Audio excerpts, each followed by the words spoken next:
นี่เนาะทุกคนเอาซีได้เป็นอาหารของคืนนี้ทุกคนนี่เนาะพอได้กินพอได้กินนะ 阿里阿卡扎阿比苏米欧拉欧拉扎阿卡扎德玛，汤胖扎呀阿妈咪呀毛不扎切阿达查呀结婚结就提马包扎，提排乌那排比乌提好那好比排那提真卡多呀哈德玛，那东桥排那东桥阿里提帕扎德玛，汤儿阿里阿卡扎。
นี่ก็เสียบใส่บอลเก่า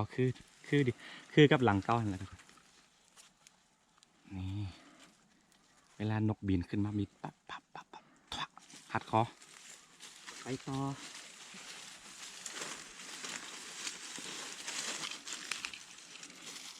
วิเช่ก็แบบไหน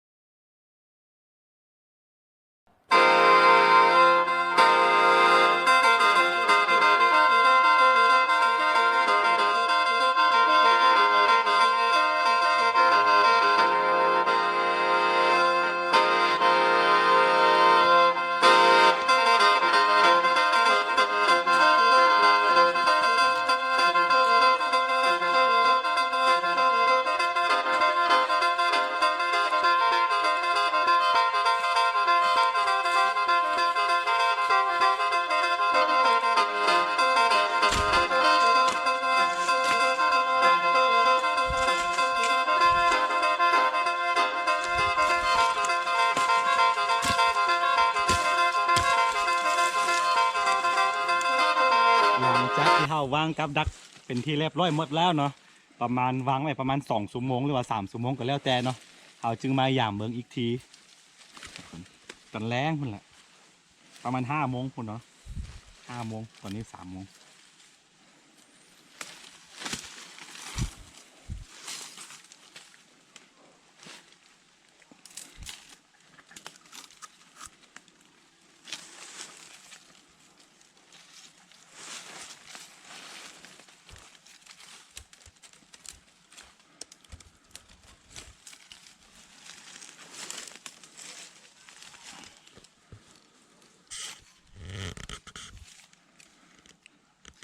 ผู้ใดเคยผ่านชีวิตแบบนี้ก็ลองเนาะบางเทื่อก็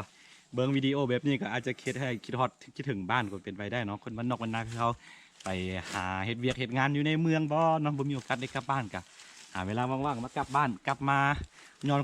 อนความทรงจำแบบนี้เนาะเชื่อว่าหลายๆคนเนาะที่คนบ้านนอกบ้านนาคนต่างแขวงคือเฮานี่เคยใช้ชีวิตแบบนี้มาก่อนเนาะแต่ว่าด้วยแบบภาระหน้าที่บ่เนาะหลายๆคนก็เข้าไปเฮ็ดเวียกอยู่ในเมืองทุกคน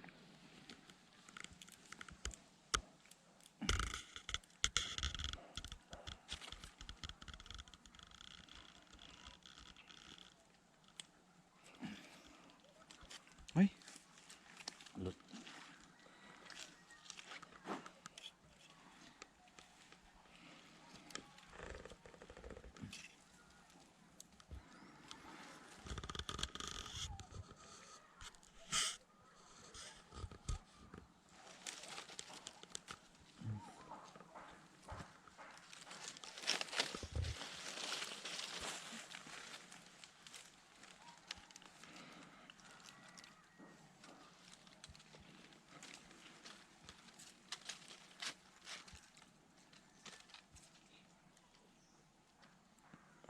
ต้องแบบซ่าๆต้องระมัดระวังนิดนึงทุกคนว่าไม่เนี่ยมันสิลันนี่เสียบเข้าไปเสียบเข้าไปเสียบเสียบเสียบนี่ไปยังลังเดียวลังสุดท้ายเอา2 ลัง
โอ้พี่สัตว์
หลังสุดท้ายทุกคนหลังสุดท้าย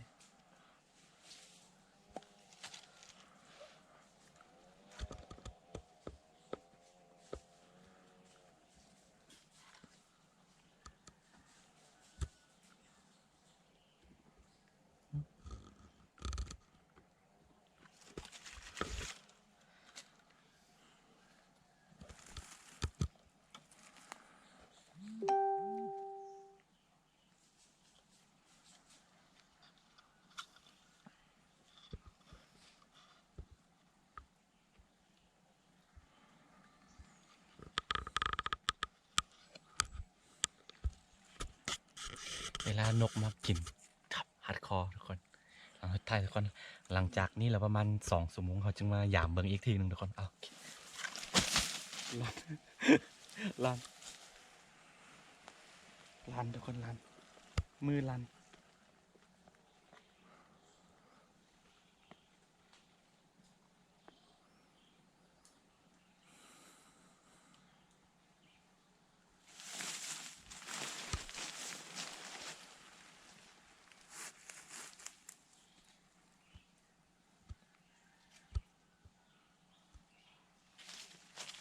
โอเคไปทุกคนแต่ประมาณ2 ชั่วโมงอะจึงมาเบิ่งอีกที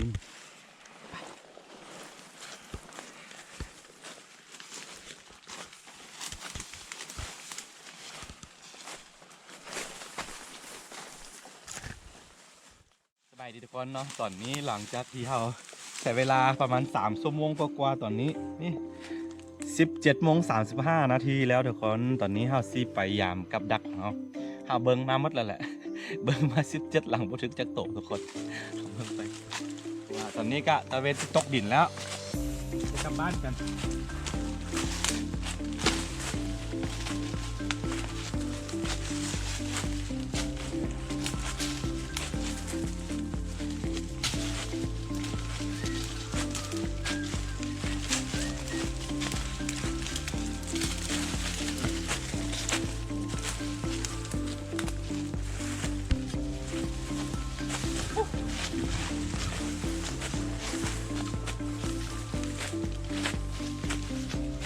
เห็นปะเห็นปะบ่มีเลยตัวนึงเดี๋ยวอันหลายคนซีว่าจะได้ปะซีดราม่าว่าเป็นกันแบบทารุณสัตว์แต่ว่าที่จริงมันก็แบบถ้าแบบผู้ใดเคยมาใช้ชีวิตแบบนี้เนาะจะเข้าใจดีเนาะคือคนบ้านนอกบ้านนาเขาบ่หาแบบนี้บ่ได้กินอยู่แล้วทุกคนอันนี้ก็ต้องเข้าใจกันเนาะอันนี้เขาก็บ่ว่ากันทุกคนย่ามตลอดแต่ละคลิป ได้ตัวหนึงตัวน้อยๆตัวยัง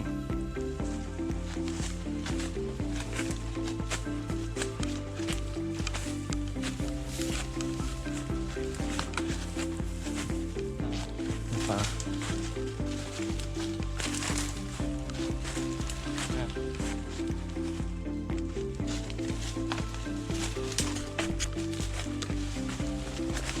ดูปลา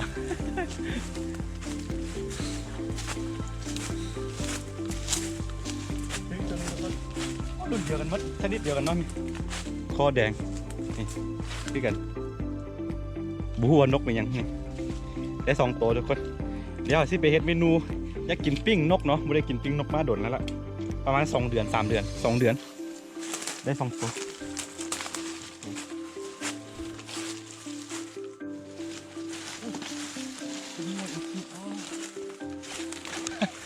เห็นปะเหงื่อมันกัดเหงื่ออยู่ปากมันทุกคนเห็นปะนี่เหงื่ออันนี้นกยังได้3 ตัวนี่แหละวิธีชีวิตเนาะไลฟ์สไตล์ in the countryside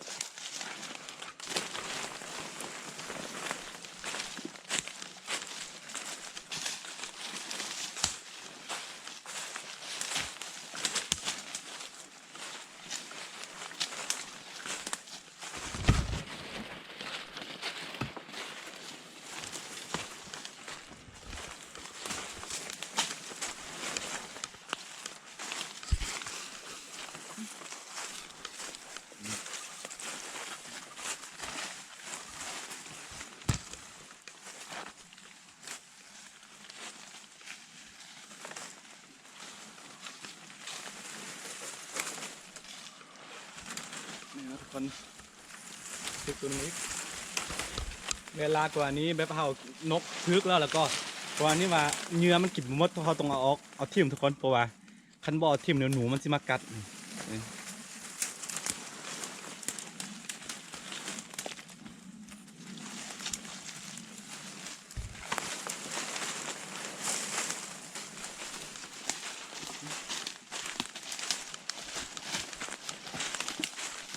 ทึกทุกคนทึกเนาะใน4-5 ตัวทุกคน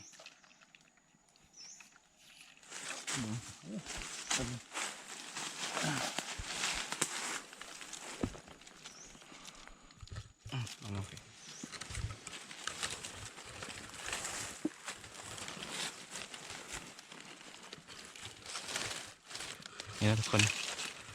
ตัวน้อยๆอย่างนี้มดเอาไปจืนกิน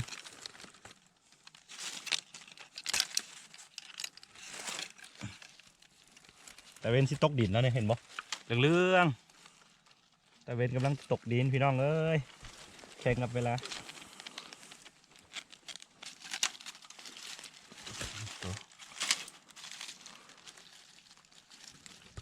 ตัวนี้บูฮู้ว่านกเป็นอย่างเนาะตังในหนึ่งสีเหลือง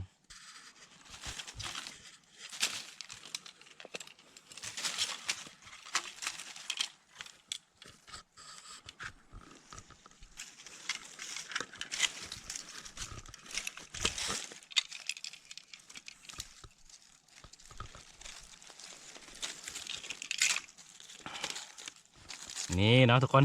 เอาซีได้เป็นอาหารของคืนนี้ทุกคนนี่เนาะพอได้กินนะโอเคทุกคนมาสิกลับบ้านกันตรงนี้